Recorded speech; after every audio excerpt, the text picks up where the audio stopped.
and they can kiss my cherries. But you, O my brothers, remember sometimes thy little Alex that was. Amen. And all that cow.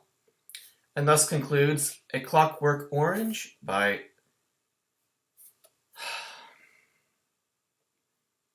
you guys again. Again. This is 10 times now. You guys just keep showing up,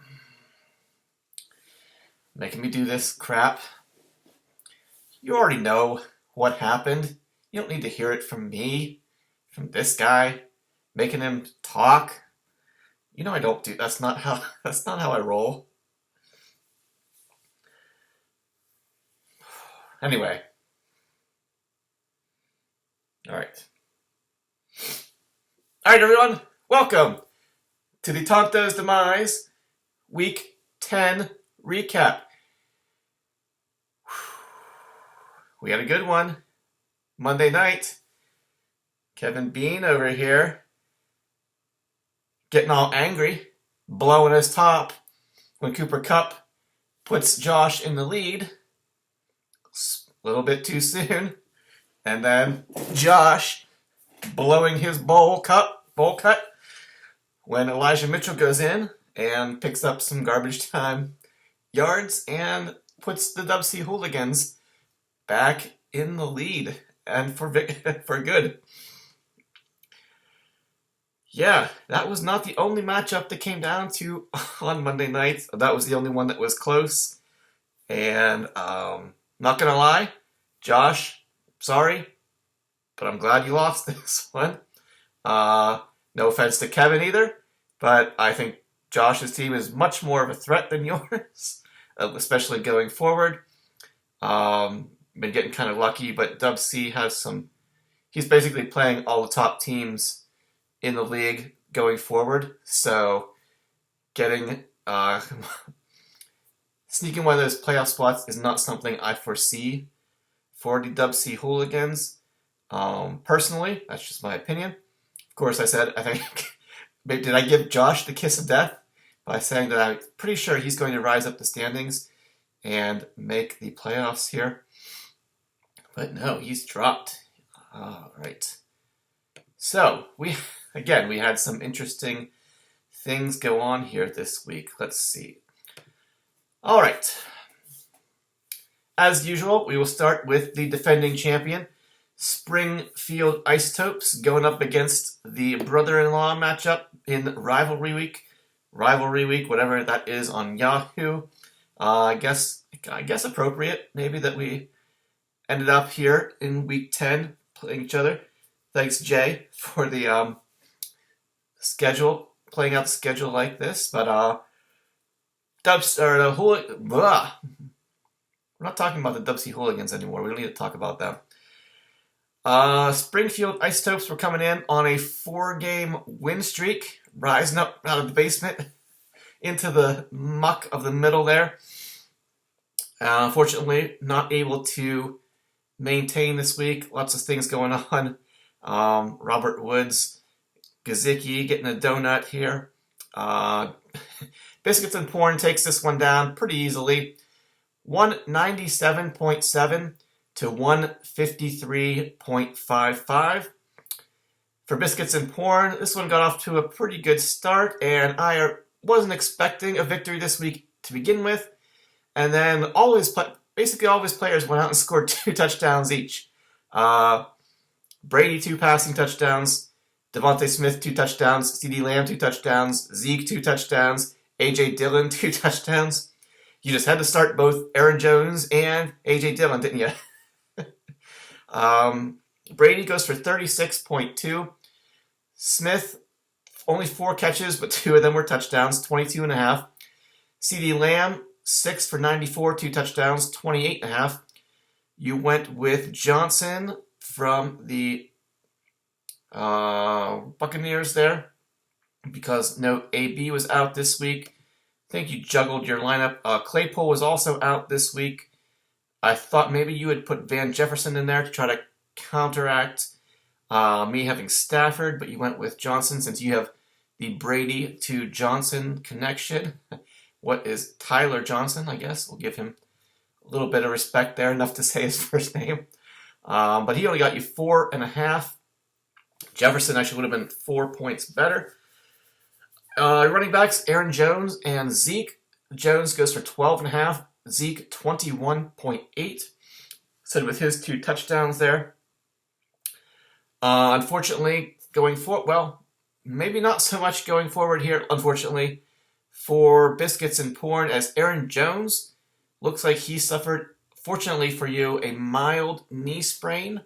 Not too bad. Let's see. An MCL sprain, going to miss a couple weeks. But again, you've got A.J. Dillon right there waiting in the wings. Packers bye is in week 13. So I'm going to expect that you will be without Aaron Jones until week 14. But again, you've got A.J. Dillon right there to plug in, hopefully. For you, so you got Claypool, Antonio Brown, a couple guys on the bench there looking to come back from injury that you can plug Dillon right up from the flex into a running back spot there. And shouldn't have to do too much when it comes to retooling your lineup there to deal with that injury. Your tight end, Cook, goes for 2 points. A.J. Dillon, again, 2 touchdowns for him. 60-some rushing yards, 60-some receiving yards, 26.8. Boswell, your kicker, goes for about 11. And then the Patriots defense. Both defenses in this matchup, I just remember talking to Jim about it because it ended up being a wash, really. We both of us added plus 18. So it really made no difference. Getting plus 18 for New England Patriots defense there would give you 32. So 32. So not. So even though you only got 36 from your quarterback. So you got all those touchdowns up and down your lineup, 20-point scores there from most of your guys, able to push you up near the 200-point level there. And despite Cook and Johnson not really doing too much, everybody else did their part.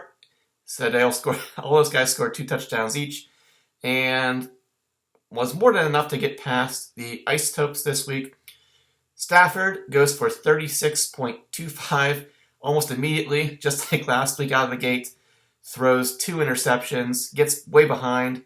And the Rams have a bye next week. They got Beckham Jr. in there. As you know, I lost Robert Woods for the year now. So hopefully the Rams, they've looked terrible these past 2 weeks. They need to get their shit sorted out over the bye week. Probably their bye week could not come at a better time for those guys. So we will hope for better days going forward from him. Again, lost Robert Woods. That really was disappointing for me. He was really starting to play well, he was a consistent point scorer. I was kind of thin at wide receiver already, even more so now going forward. So if you're listening, definitely looking for the possibility of trading for another wide receiver. Nothing huge. I'm not going for like a top guy. Maybe just something to fill out my lineup. Got a lot of good, at least viable running backs there. We'll see what we can do if anything comes up. Would just like to bolster my depth a little bit, perhaps with another wide receiver in there somewhere. Maybe I can get Van Jefferson from Biscuits and Porn if he doesn't want to use him. But anyway, all right, what else we got? Oh, speaking of Robert Woods, Detling and I, you and I are never, ever allowed to trade again. Clearly, the universe cannot handle it. Things were just getting back on track, starting to get back on track from Detling being married and throwing the whole planet out of whack into a global pandemic. So things were just starting to come back together, and now you and I made a trade, and look what look what's happened to both of those guys. I don't know what we did to them, but it's not good. So never again. I believe this was the first time ever and it is never, ever, ever going to happen again, because apparently this is what happens. All right. Devontae Adams, Deontay Johnson, and Marvin Jones, 14.5, 13.5, 5.5 respectively. Melvin Gordon and McNichols, 9.5, 1.5. Gesicki, a big 0 on Thursday night there. Mark Ingram, since Kamara was out, ended up being a good play, almost 21 points from him. Nick Folk goes for about 10 points, and the Packers defense, Yahoo says 24, again, plus 18 there. So 42 points. Ended up being worried about not playing the Dolphins defense there on Thursday night. I definitely thought about it, but it was just too risky, I thought. But they looked good again. So at least that makes me feel a little bit more optimistic about the road ahead and the future here, with them starting to hopefully come around and be a little bit more productive for me here down the stretch when I need them the most. So we will see. But the Packers defense said they got 42 points. They shut out the Seahawks at home. A couple turnovers, couple sacks. Russell Wilson coming back from his injury just wasn't able to do too much. I don't know if it's his how much to do with his finger still, or just the rust, shaking off the rust on the road in a tough matchup, which is why I picked up Green Bay's defense beforehand, hoping that Russell Wilson would be rusty, and turns out he was. Unfortunately, that was all for naught, because most of the rest of the Topes did not show up this week. McNichols couldn't really do too much, even though he looks, having seen only a little bit, and I think they talked about it a little bit in the podcast, Adrian Peterson, he looks like he's a 35-year-old running back. You watched, I think I didn't really see it this week, but last week, McNichols looks, and even Foreman a little, I think that's his name, a little bit. You can just see how much faster those guys are when they're on the field. So hopefully, as we go down the stretch, those guys are given a little bit more of an opportunity, because clearly, in all honesty, I think they're better running backs. But yeah, it was enough to get past the Ice Topes this week for biscuits and porn. All the teams that were 6-3 going into this week were winners, and the team in first place, the Yinzer Jags, was a loser, which means all of you guys are going to be muddled at the top at 7-3. Very interesting. Not sure. I think Disco might actually jump into first place after this week. But Biscuits, you're going to be 7-3. You're going to be somewhere in the top 3 or 4, while the Isotopes are going to drop to 5-5. And I believe, actually, are probably, thanks to Josh losing, are going to stay in 5th place, I believe, even though he lost this week here. So, all right, let's just go right on down my line here. Next up, CMC Music Factory versus Hillbillies on PCP.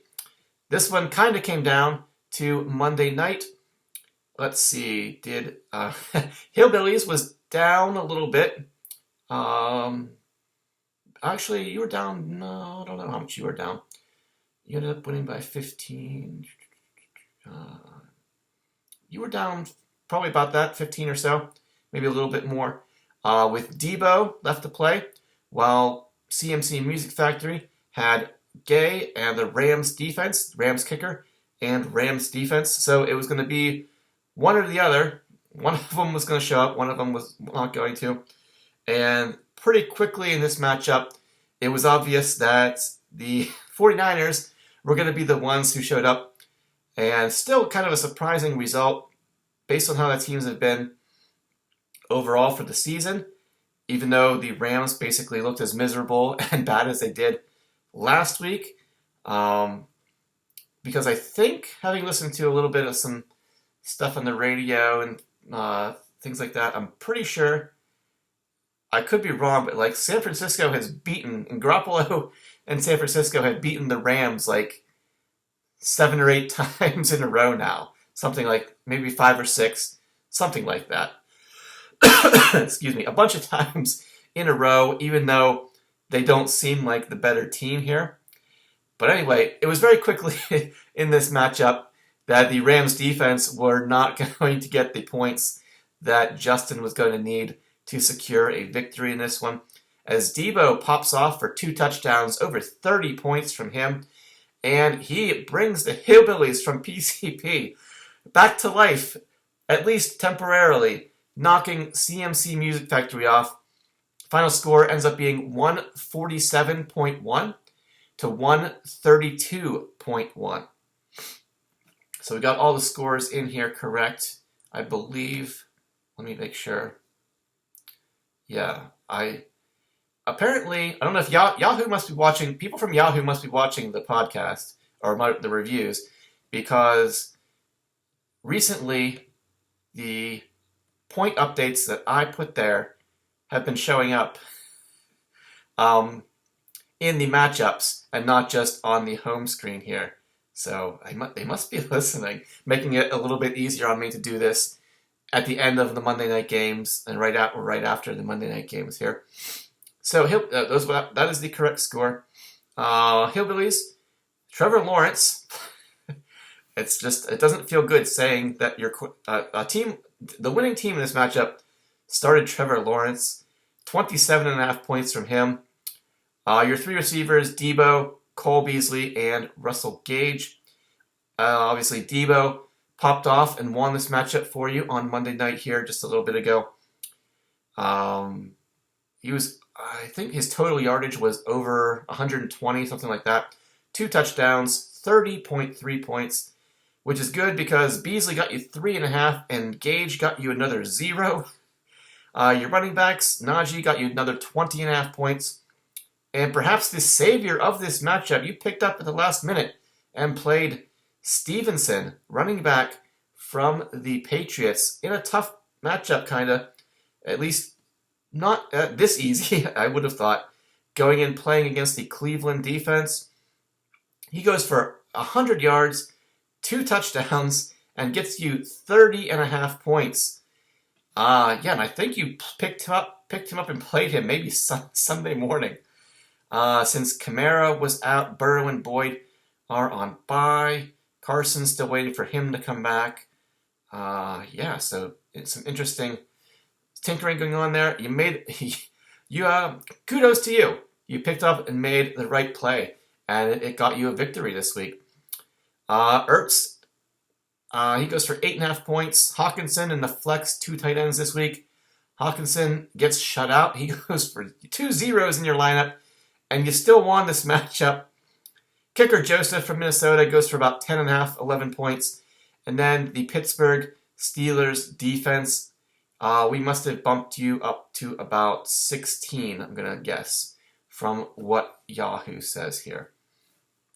But, as I said, it was enough on Monday night here. Debo was enough to get you past.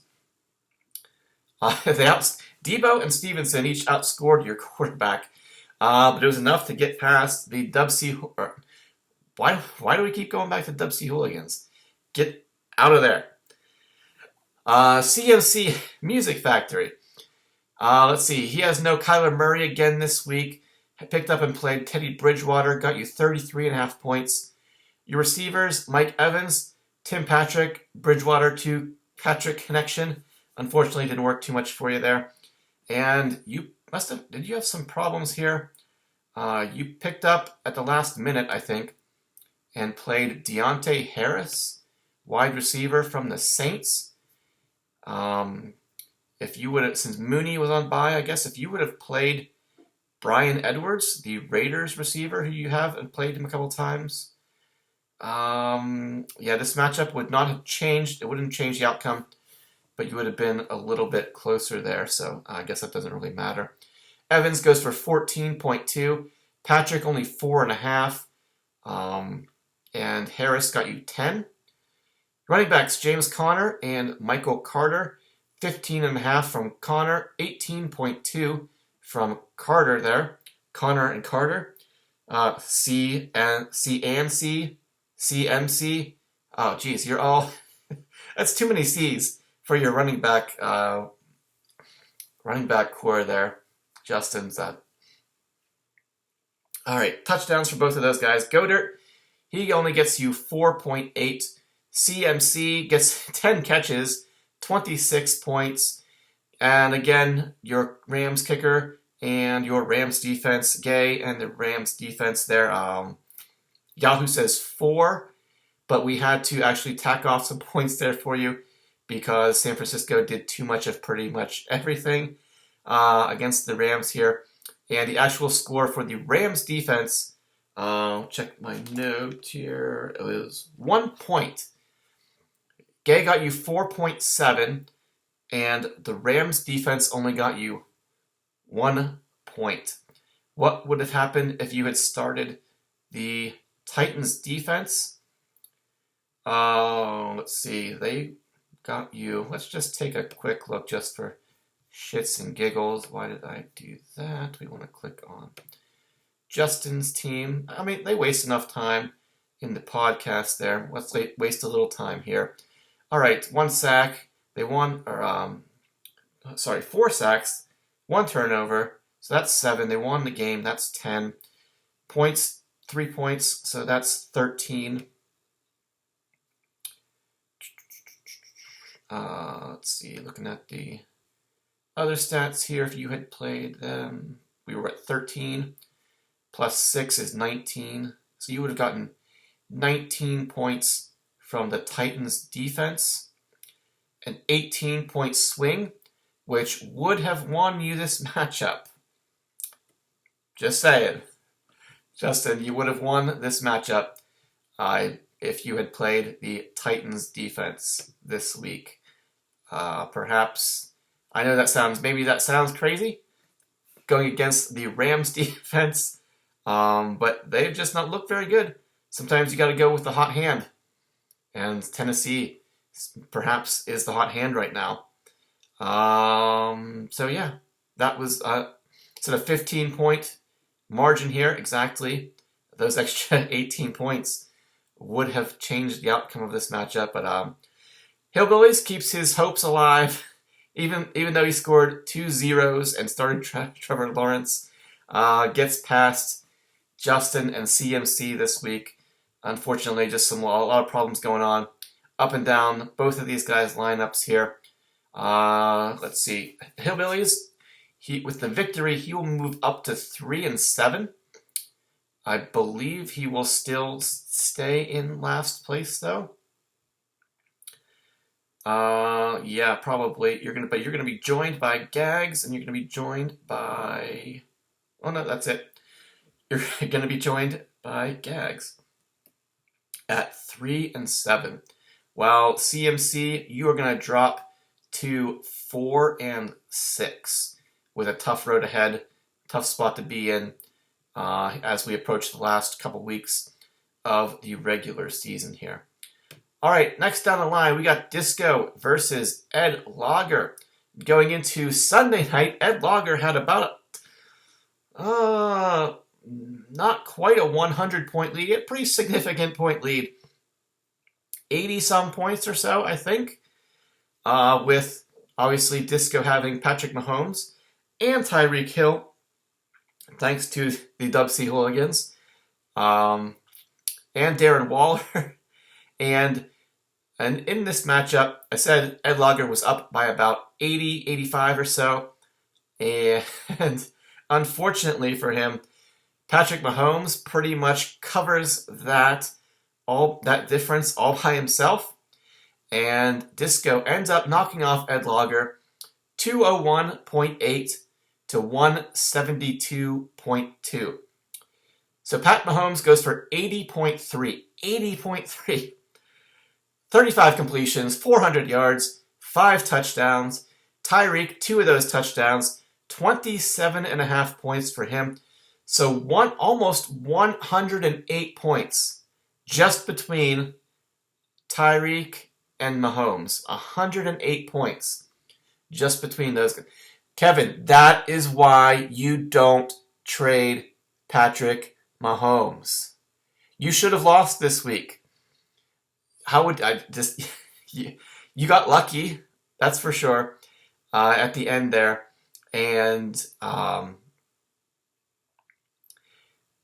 said, how would it have felt? I guess we can only contemplate the situation now to know that you basically traded Patrick Mahomes for Cordarrelle Patterson, which I think is going to be something that we all remember for a very long time in terms of the trading history in the league.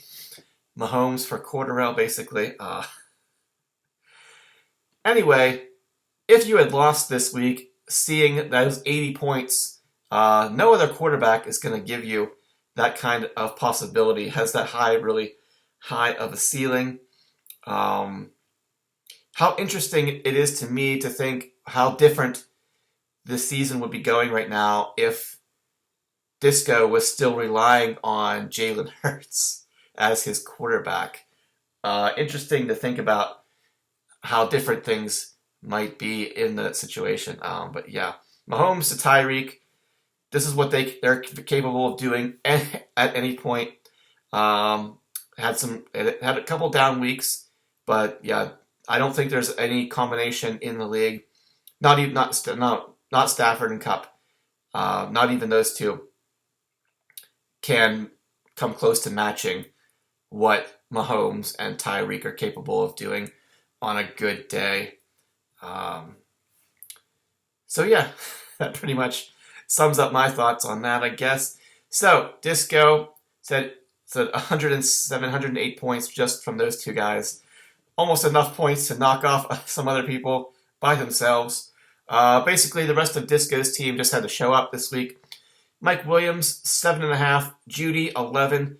Godwin, 12.5. Fortunately, Jonathan Taylor, another 100-yard game, a touchdown from him. He gets you 27.5. Fournette, a whole bunch of catches. Excuse me. Back on track kind of for him. 8 catches. He gets you 17.2. Waller, fortunately, you didn't need much from him. He only got you 6.5. Again, Tyreek, 27.5. And Prater, your kicker, only got you about 5.5. And then perhaps one of the biggest surprises this week, Arizona defense.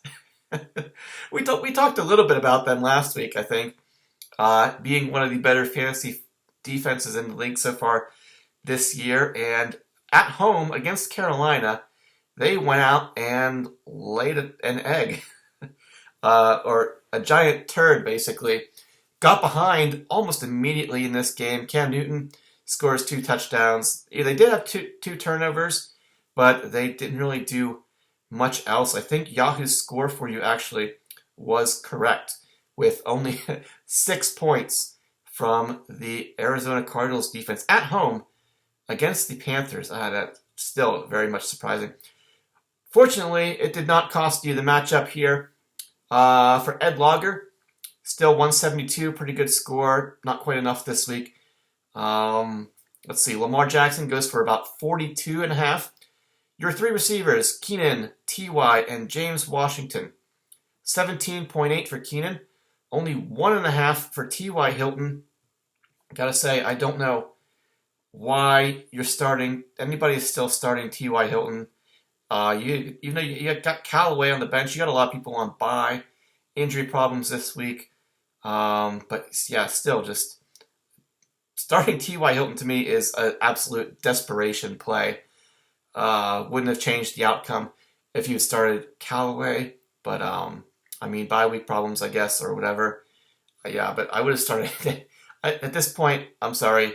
T.Y. Hilton is done. He's washed up. Forget about him. He should be on the waiver wire, in my humble opinion. James Washington, you picked him up because Chase Claypool was out. He only made 2 catches, but one of them was a touchdown. Steelers went right down the field, I think, on their first drive of the game. Scored a touchdown to Washington. And that was pretty much the only highlight of that game, which was just terrible to watch. He got 9.5 points, but it was good to watch, I guess, if you were if you were Ed Logger, because you had Swift, who, even though he gave up, he surrendered 2 touchdowns to guys whose names I don't even remember. He went over 100. He had well over 100 yards rushing, a couple of catches there. He actually got you 19.5 points. Not too bad there. Gaskin, your other running back, 5.5. Fant goes for 11. Antonio Gibson, 2 touchdowns from him in a surprising upset of Tampa Bay. 21.8 from him. Your kicker, T. Bass from Buffalo. Kick his ass, T. Bass. Let's see, about 8.5 points from him. And the Philadelphia Eagles defense, kind of surprised that I know you picked them up like last week, planning to use them for this week when the Bears were on bye. Kind of questionable move, seemed like a little bit questionable move at the time. Philadelphia Eagles defense, especially at Denver, just they haven't been that good so far this year. Turned out to be a very good move for you. They were one of the 2 long touchdowns of this week. Couple turnovers there. Won the game pretty handily. Yahoo says 19, but we must have bumped you up, I think, about 15 or so, based on the projection there. Yeah, you got the long touchdown. So let's see, 8. Yeah, maybe another 18. So 37, 36 or 37 for the Eagles defense. Unfortunately, you ran into the Mahomes and Hill show this week, and even though you put up a pretty good score, you got knocked off by Disco. Disco is going to move to 7-3. I believe, thanks to his 200-point performance, he will probably move to the number 1 seed as after this matchup. Unfortunately, Ed Logger, you are going to drop to 4-6. And you are going to be amongst the couple of 4 and 6s. Let's see. Shawshank is 4-6. Ed Logger, you're 4-6. CMC 4-6. Saquon 4-6. So a couple guys in there, all at 4-6, going to try to climb up and squeeze your way back into for a playoff spot there. All right, next up we had the 4-5 Dub C Hooligans going up against the 4-5 Shawshank Athletics. One of you was going to get knocked down to 4-6, and one of you was going to get back to 500. And again, this one came down to the very end of the game. A little bit of back and forth. However, it wasn't exactly the Monday night game that determined the outcome of this matchup, as we will see. The Dub C Hooligans squeak it out over Shawshank, 168.05. Still a surprising outcome here, in my opinion, other than really just getting lucky with Dallas, a fortunate matchup here with Dallas's defense just completely destroying the Atlanta Falcons. And also made Cordero. Fortunately, it didn't affect you too much. It made Cordero Patterson be basically obsolete here in this matchup. And I think he looks like I don't know if he played much of the game or he was out. Looks like he's got an ankle sprain. They already had their bye week. So they play Thursday this week. So Dub C, you might be looking without Patterson here for a week or two. At the time, probably when I think it's safe to say you might be needing him the most. Looks like he's going to be unavailable for a week or two. At least definitely here coming up in week 11. But anyway, it was not. Dub C Hooligans gets the victory. 168.05 to 166.25. Now, this one went back and forth a little bit, down to the end. Let's see, Josh was down about 3.5 points, somewhere between 3.5, 4 points. And the Rams coming back onto the field with about 5 minutes left to go, garbage time. Cooper Kupp makes like a 30-some yard catch, and I believe Shawshank went up by about 0.2, I think it was, after that catch. But unfortunately, that was the last that Cooper Kupp was able to do. Iacta wasn't going to do anything else. They weren't going to throw the ball anymore, San Francisco. But again, that was the end of what Kupp was able to do. He got you a little bit ahead, but again, Dub C, despite blowing his top on the lineup there and bitching that he was going to get beaten again by some last-minute garbage time, since you still had... You got a running back on the team who's winning the game by a huge amount. And Mitchell went back in there and ran out the clock, got you about an extra 2 points there, tacked on about 20 yards there at the end of the game there to get you ahead. So you went almost exactly, it must have been 20 yards because you ended up with 168.05. And I think you were at 166.05. Because then Josh was 0.2 ahead of you at 166.25. So yeah, Mitchell got 20 of his yards on that final drive, clock-killing drive there, to finish, not only finish off the Rams, to finish off Shawshank this week. So let's take a look at the rest of your lineups here, and we will save the best for last. For Dubsy Hooligans, Carr goes for 45 points. Your three receivers, Cooper, Brown, and Bateman, 9, 9.5, and 14 respectively. Still confuses me and blows my mind that you're playing multiple Ravens receivers in your starting lineup and still winning some with that combination there. Patterson and Mitchell. Patterson goes for 5 points before going out with his injury. And Mitchell, again, he ended up getting you 9.1. Just enough points to get you the victory there. Kelsey goes for 20. Javonte Williams in the flex goes for 7. Kicker, Suckup, goes for about 5.5. And then the big one here for you, again, was the Dallas Cowboys defense. Big bounce back game for them after they got embarrassed last week by Denver. They embarrassed the Atlanta Falcons this week. Scored a touchdown, had a bunch of turnovers. Let's see, Yahoo says 29. Gonna guess we bumped you up about, 16, 15. So 44-ish, I want to say, from the Cowboys defense there. And it was enough to just get you past Shawshank Athletics. Another surprising outcome here for Herbert. Another clunker, I guess you could say, for him. At least he's been consistent, right at 32, 33 points. Just taking a look here at Herbert. He had 70 last week, but so that makes 3 of his last 4 matchups. Let's see. Well, how about let's say 3 of his last 5. In 3 of his last 5 matchups, he's been right there at 33 points, and the other 2 were 70-plus pointers. So, that's got to be really frustrating for Josh. I said 3 out of the last 4 weeks, he's only gotten you 32 points. A guy who should be getting 50, 60 points. Really, they don't have that much of a running game. Eckler is a pass-catching running back more than anything else. It's kind of surprising.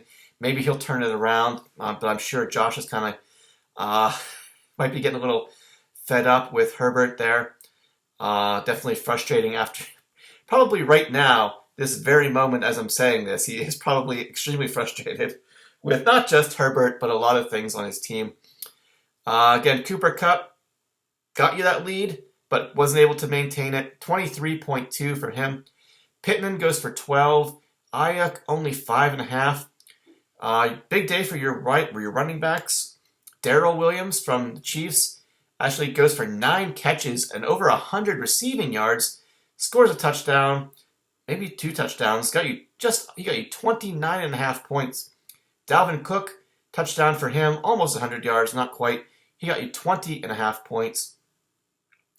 Andrews scores a touchdown. He goes for 6 for 60 and a touchdown, 18.3.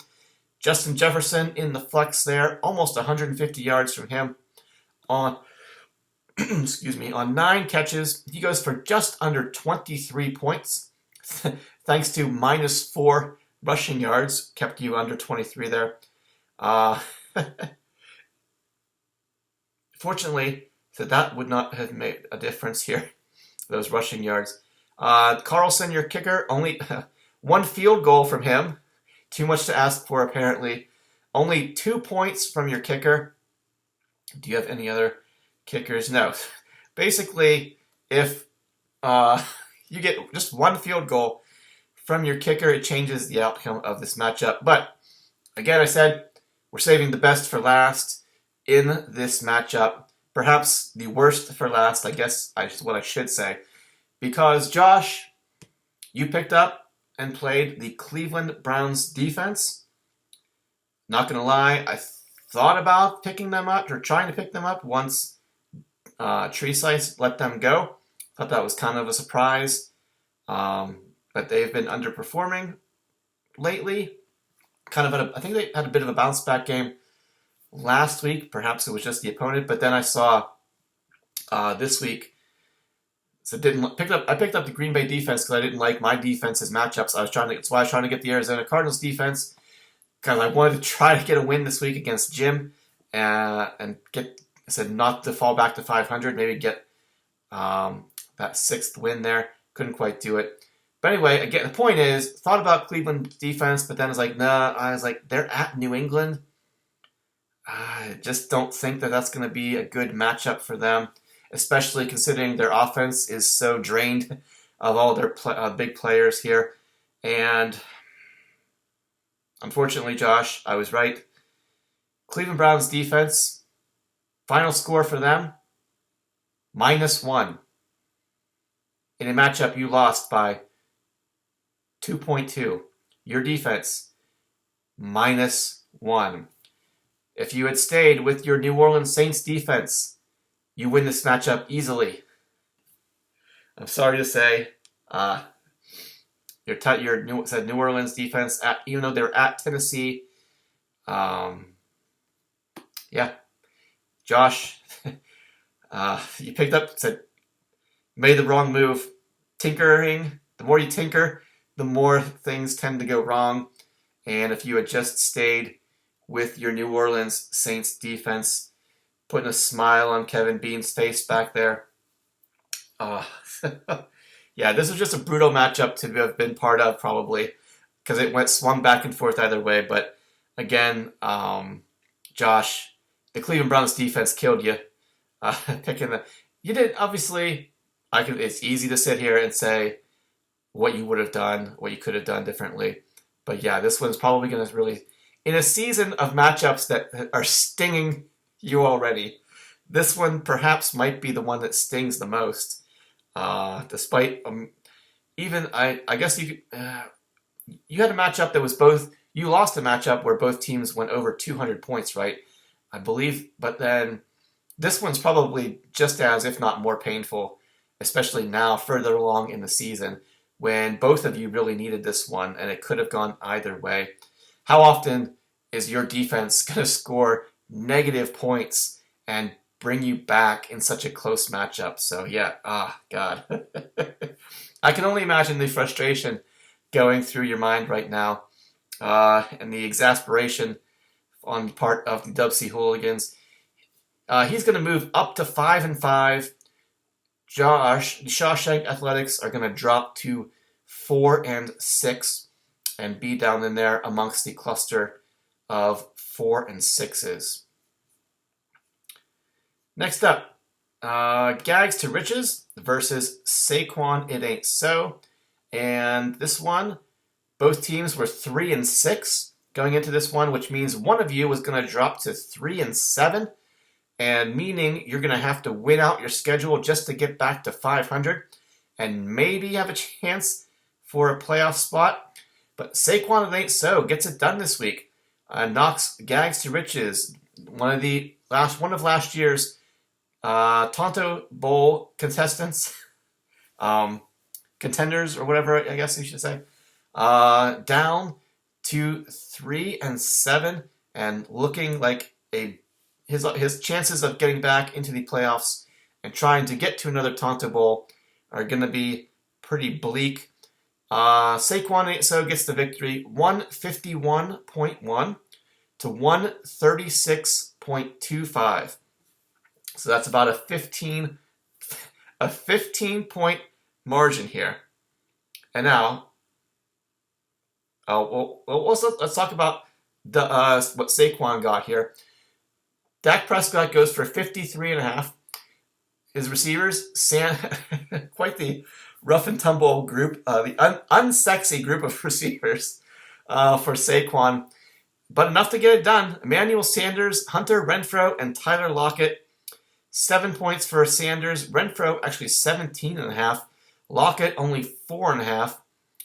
Henderson and Bolden, your running backs, 8 points for Henderson, 10 points even for Bolden. Looks like he's got a Q next to his name now, so we'll see what happens there. Kyle Pitts also an even 10 points. Freiermuth in the flex, 6.1. Yeah. Including that fumble to lose, basically, they didn't lose the game, but preserve the tie. They were pretty much in field goal range, ready to win that game. Oh, God, that was so ugly that he lost that fumble at the end of overtime there. Ugh. But anyway, 6 points for him. Tucker misses a field goal this week, gets you about 5 points.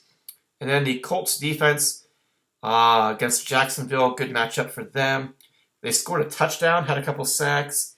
Yahoo says 21. I'm going to guess we bumped you up to about 30 for the Colts defense there. So pretty good performance there. 80-some points, 83 or so from your quarterback and your defense.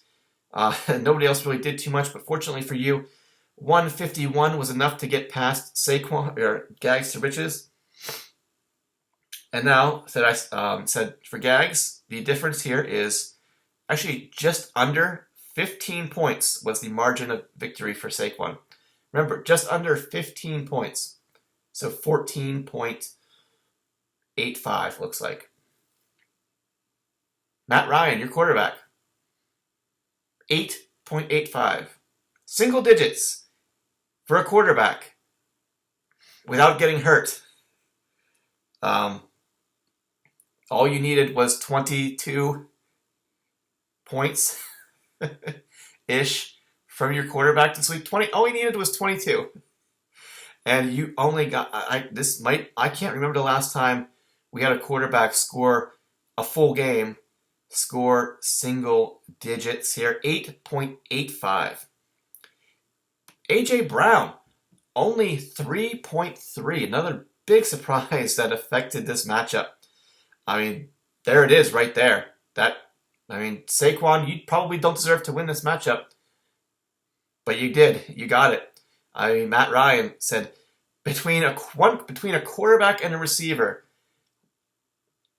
less than 12 points. Less than 12. It's just, sorry Gags, but that is just, that's really gross. And you don't even have another quarterback, do you? Nope. Matt Ryan is your guy going forward, at least, unless you do something there.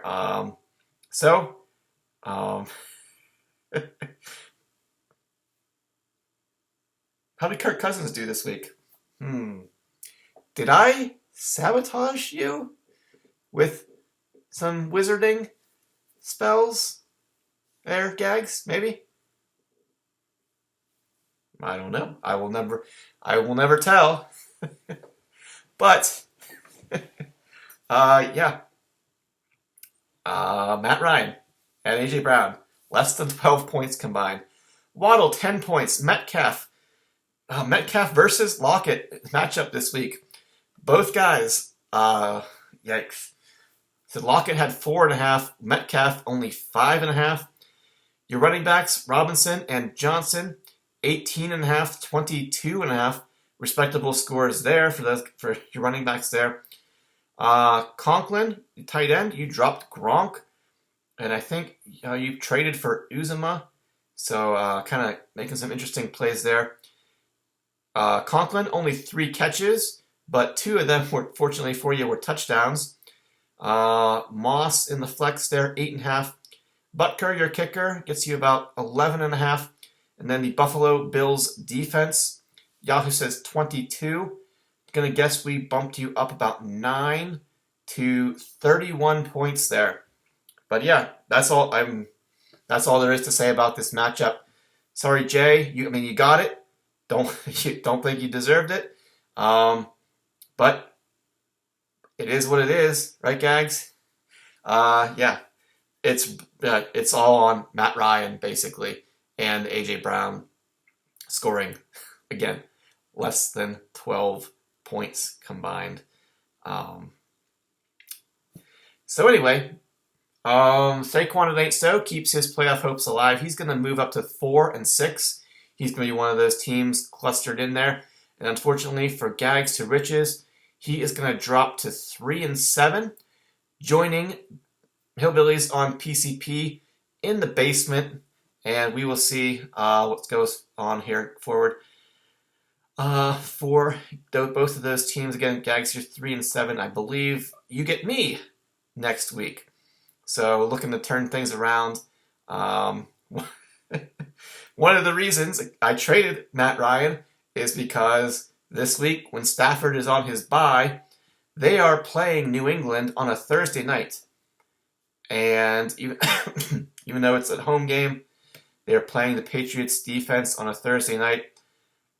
I wanted no part of that. So we will see what happens here Thursday night. It's going to be a big one for our matchup here.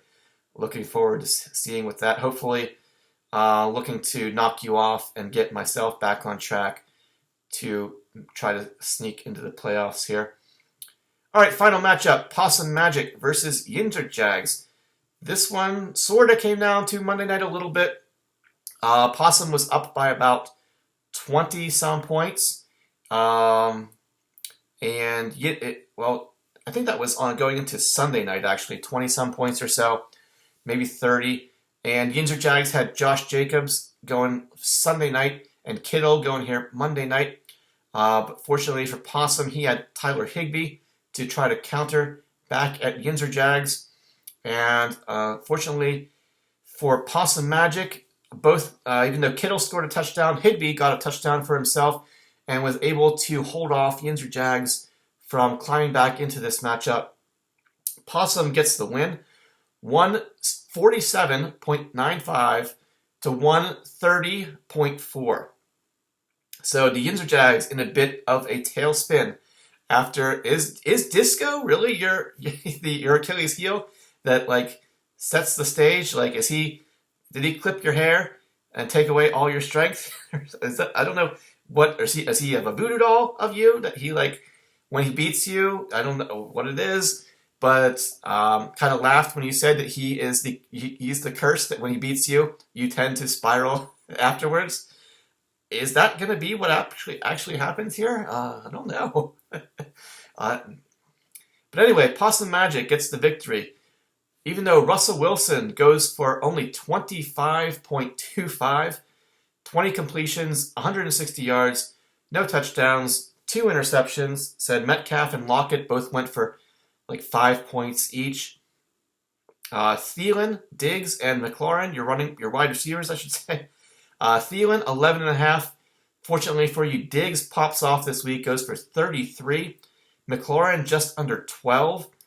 Your running backs, Freeman from Baltimore and Collins from Seattle. Who would have guessed you'd be starting those guys as a combo at some point in the year? But you got Mixon and Chubb both currently out. Getting victories without those guys definitely makes you optimistic on your chances here going forward, I gotta say. Freeman goes for 8.8. Collins goes for 6. Again, Higbee gets a touchdown. He scores you 11. Agnew in the flex here, a wide receiver from the Jacksonville Jaguars. He actually was the other long touchdown this week. He made a rushing touchdown of over 60-some yards, 70 yards.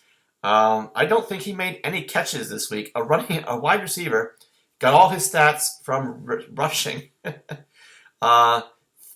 With his long touchdown bonus, he got you just under 17 points. Big factor here.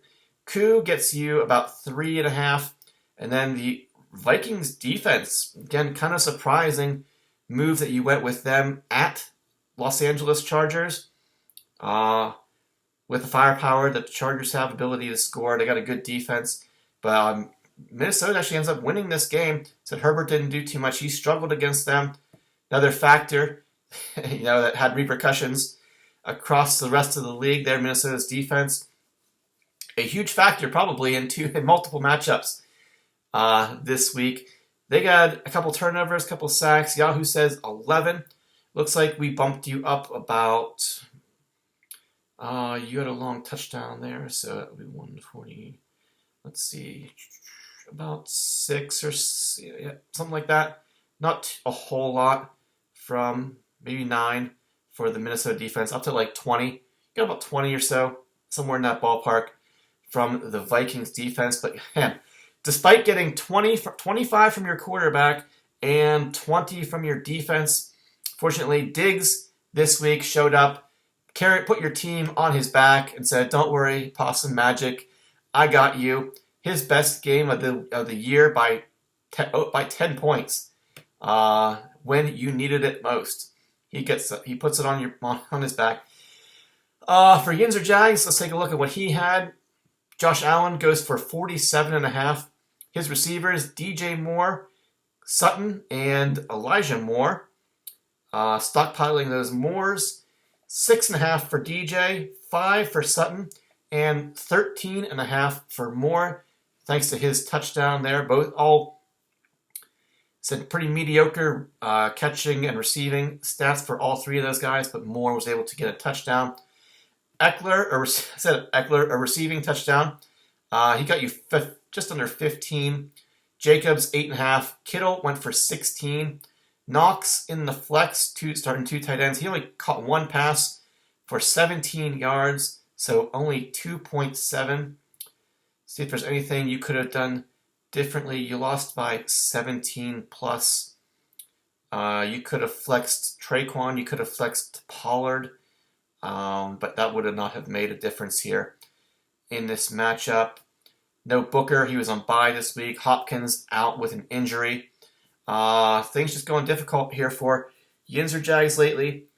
McManus, your kicker, goes for about 4.5. But also a big factor here. Just that, man, they've been talking about it, like I said, on the radio, and then some stuff like listening to and reading here.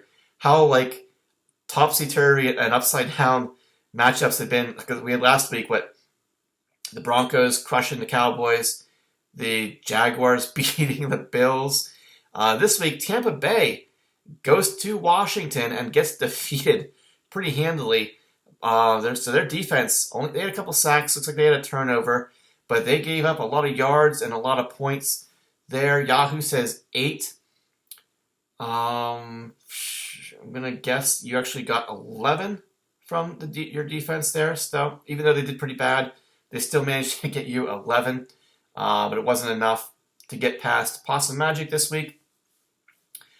Let's take a look at what Shawshank did. Okay, so Possum Magic gets the victory. He's going to move up to 7-3, while Yinzer Jags is going to drop to 7-3. And there's going to be 4 of you guys all there at the top, going to be fighting for position here after this week at 7-3. And just taking a quick look here. Unfortunately, with this 130.4, Yinzer Jags, you are eliminated from the knockout pool. The final 2 teams standing are Disco and the Shawshank Athletics. So congratulations to both of you making it this far. One of you will be winning your dues back next week, unless you're going to be pussies and split the pot. But yeah, all right, that pretty much sums up week 10. So I think Aaron Jones might have been the biggest injury. Well, losing Robert Woods, probably a big one. He's done for the year. Biscuits lost Aaron Jones, probably not too long, but you got A.J. Dillon right there.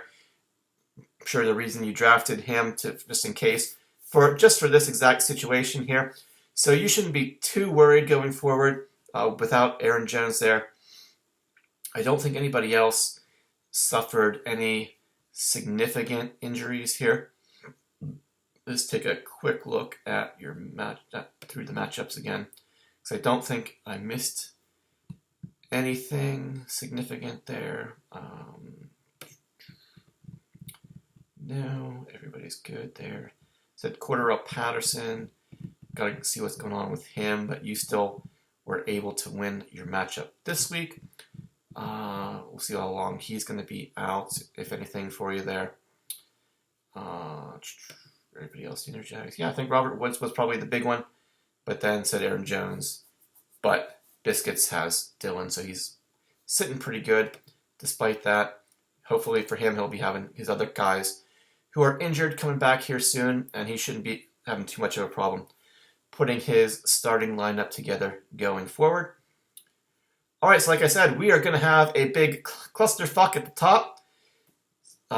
Disco, let's see. Thanks to your 200-pointer this week, you are going to jump up to first place, I'm pretty sure. Yinzer Jags, let's see. Well, looks like Yinzer Jags will stay in second. Biscuits probably going to be in third. And Possum will stay in fourth. So, yeah, Biscuits is in third currently. Possum is fourth currently. I think both of you guys are going to stay where you're at, while Disco and Yinzer Jags are once again going to flip-flop between the 1 and 2 seeds there. Because, let's see, Yinzer Jags was about 37 points ahead of Disco, and Disco outscored you by 70 this week. So, about 36 or 37 points there. Despite Disco should be ahead by after this week here. So let's see who's going to be 5-5. The Taupes are going to be 5-5, and the Dub C Hooligans are going to be 5-5. So it looks like the Taupes are going to stay in 5, and the Dub C is going to jump up to 6. And then 4 and 6 teams, we got Shawshank, Ed, Justin, and Saquon. Based on point totals there, looks like Saquon is going to jump up. Well, Josh is probably going to stay. He'll drop to 7, looks like. Jay is going to jump up to 8, and Justin will probably be 9, and actually, Ed will probably be 9. Justin is probably going to drop to 10. And then Gags will be 11. And Gags is going to stay at 11. Hillbilly is going to stay at 12, is what we're looking like. So, said 4 teams hit 7-3. 4 teams at 4 and 6. 2 5-5s sandwiched in between there. And the other 2 guys down there at 3 and 7. So that's kind of an interesting as we shape up. We've got 4 weeks left in the regular season. Said sitting here at 500. Only 4 weeks left, and the most wins are 7. We might have another year where it's going to be tough to get to double-digit victories here for anybody going forward here. Going to be interesting to see how this fight goes.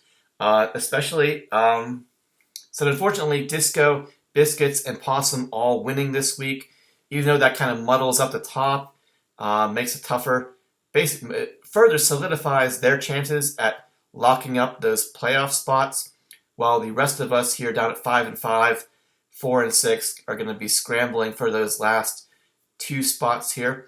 Let's take a quick peek at what we're going to have in week 11. Is see how the matchups fare based on the standings here also. All right, so we're going to have the Taupes going up against Gags. So Taupes looking back, looking to try to bounce back and get win number 6 kind of looking forward to trying to climb back here, get back on track, and bounce back into playoff contention. While Gags trying to hold on to dear life here. He's got some. It's gonna be. Looks like it's gonna. I've got some bye week problems. I don't know what Gags does, but it's gonna be a pretty. Even though Gags has been kind of been trailing off lately, he's definitely got a team that can put up some points there. So that's going to be a good matchup and one that he definitely needs, and I really need. He needs just to hold on and have any chance, and I really need to have a chance to hope to have a better chance at a playoff spot here. We got Yinzer Jags going up against CMC.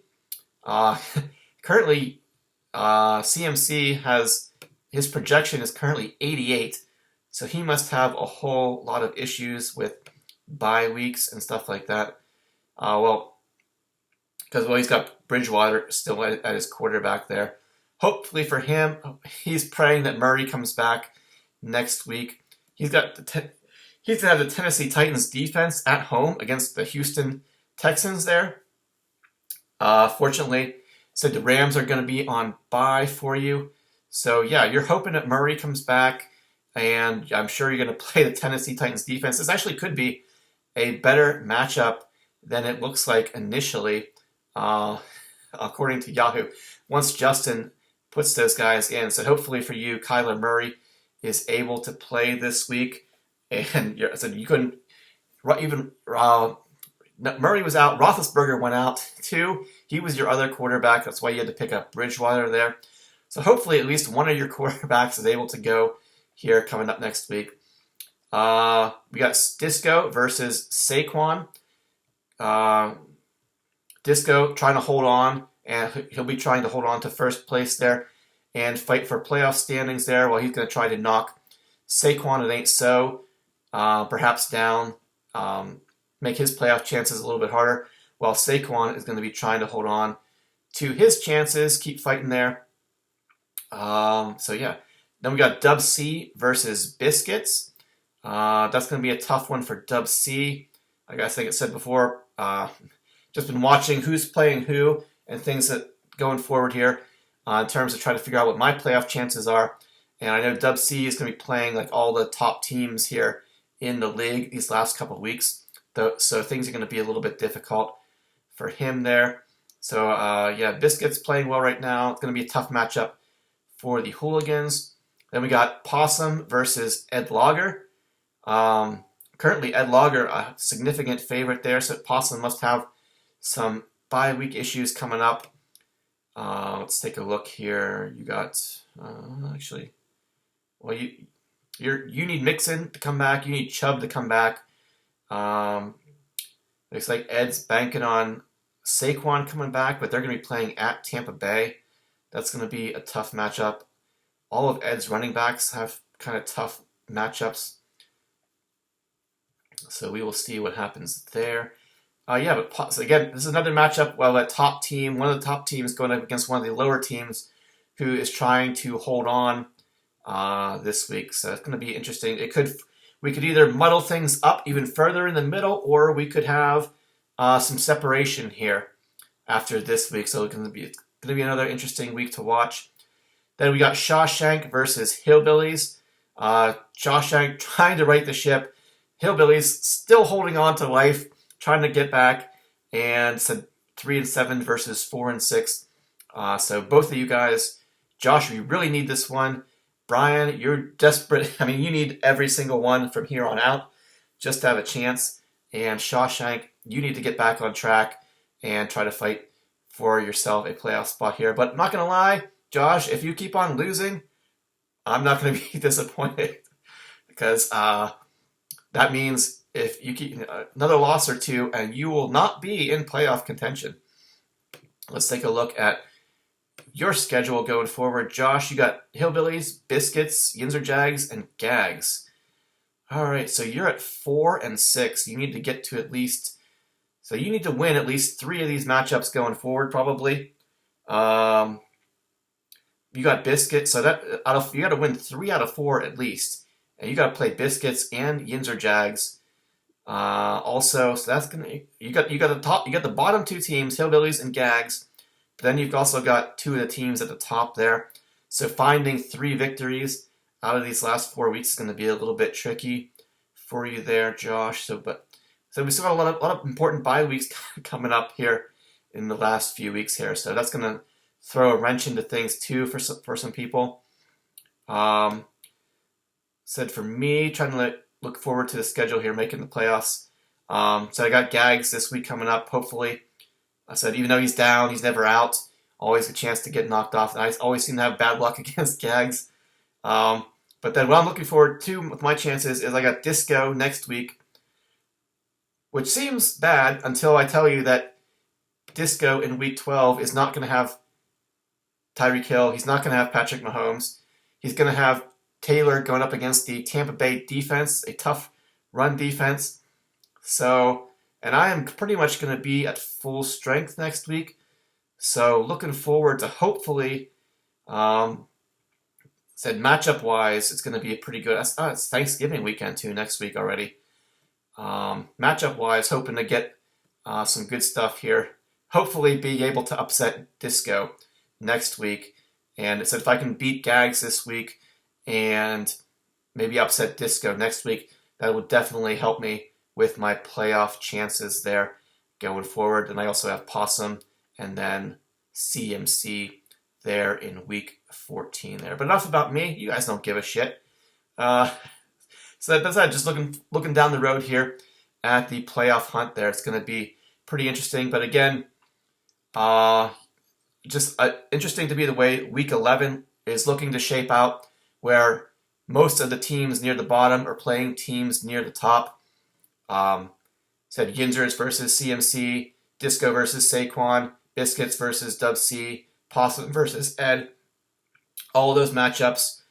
If the teams with the better records win those matchups, it's going to put those teams. So it's going to further push apart the difference here between playoff teams and non-playoff teams here. Looking at the race here, coming down to the wire. So, if some of those underdogs can come up and knock some of those guys off at the top, that'll definitely make things way more interesting and muddled in the middle of the standings here as we approach Thanksgiving and the last few weeks of the season. I think everybody's for some reason been real confused about this. All you have to do is go on the Yahoo League page and you look at the League tab and you go to Settings and you will see that the trade deadline is December 4. You guys were right that it's usually around Thanksgiving. It's usually around, every year it's been around approximately when there's 2 weeks left in the regular season. So December 4 is a Saturday, I believe. Yeah. So just looking ahead here, it should be the Saturday before week 13. There'll be a Thursday night game, but then everything else going into week 13. So you won't be able to make any trades the final 2 weeks of the regular season. So we're keeping it the same way it's always been. The cutoff, make the cutoff there. So again, the point is we try to we end trades before the final 2 weeks of the season, and so that means it's going to be December 4th this year, since we have games in week 14. You will not be able to make trades after week 12, well, except between the Thursday night game, whatever that is, in week 13. Let me see if it's listed on here. That is Cowboys versus Saints on Thursday night, December 2nd, I guess it would be. So yeah, December 4 is the trade deadline. So a lot of people don't have too many trades left, I think. A lot of people. So I think really we've only had one trade so far with Brian, obviously with trading Arizona for Dobbins there. Already kind of looking forward to next year, or making some plans for next year. We'll see what happens. It's just just part of the deal when it comes to having a keeper league. You're going to have people towards the end of the season who are going to maybe make some plays to try to set up something for next year, get themselves in good position. Again, that's just the nature of the beast. I don't really like how it leaves open the possibility of like a team near the top trading for somebody, trading for a good player now that's going to help them and give somebody else maybe something that either like a guy like Dobbins who just is not even going to use. It doesn't matter to him to basically win now. Is it fair to the other guys who are trying to compete with you? To just have somebody trade you, but the good players at the end there. Again, that's just the nature of the beast. That is, right, Gags? It is what it is. How many? Just take a quick peek here. I said a lot of people have most of their trades already done. Let's see. Take a look at the commissioner stats here. Gags and Dub C are the only teams really. You both have one trade left. Everybody else is in pretty good position here. So you've only got a couple weeks left here to make any possible trades that you want to. But since everybody is still pretty much in the thick of it, especially if Brian keeps on rattling off victories here, everybody's going to be in it, and nobody's really going to be looking forward to next year.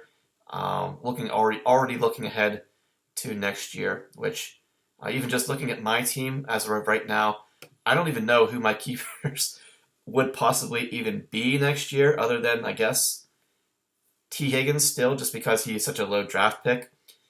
I don't even know who I would pick other than him, just because I think I said before, I don't think about next year. I play to win this year. I don't care about keepers next year. I will not even think about it till after the season. Until I'm definitely out, I always am playing for this year and not thinking about keepers and not any of that kind of stuff. But that's just me. We are all different. We all do things a little bit differently. And that's what makes the world such a beautiful place, right? Anyway, that is way more than enough from me. Thanks to everyone who listened or watched or whatever it is you do. Hopefully, what's a little Franz Ferdinand Detling? No, that's not right. Five-ish Finkel Detling? No, that's not right either. Ford Fairlane Detling? No, that's not right. What's his name? What is his name?